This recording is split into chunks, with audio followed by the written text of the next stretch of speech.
It's music.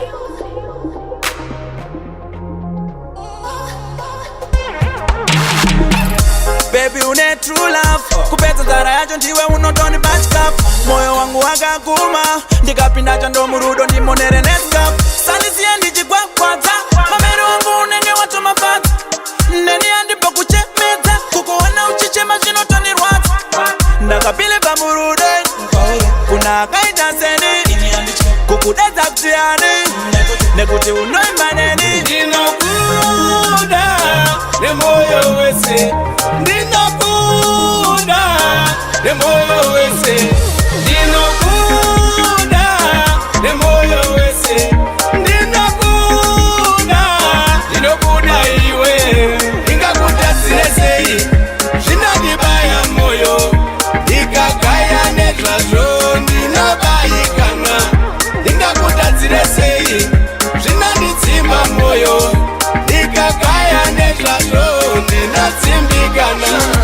Mwana iwe, kupore mdek nerudo waindipinza mchek nasta zonyura pasesere trek ngati zasiyane wefashoro nepek ni ngave tek newe handingasiyane newe ngavasarwadziwe newe ngavazive kuti moyo wangu wada iwe. Inewe hazvendenyetse mazerudo chete mai mwana muzande chete. Ndinokuda nemoyo wese, ndinokuda nemoyo wese, ndinokuda nemoyo wese, ndinokuda, ndinokuda iwe. Ndingakutatsire sei zvinondibaya moyo, ndikagaya nezvazvo ndinobayikana. Ndingakutatsire sei zvinondidzimba moyo, ndikagaya nezvazvo ndinodzimbikana. Pamwe ndingarasike zvangu mupfungwa, kurasika mupfungwa ndichida munhu zvinokosha. Pamwe ndingarasike zvangu mupfungwa, kurasika mupfungwa ndichikuda zvinokosha.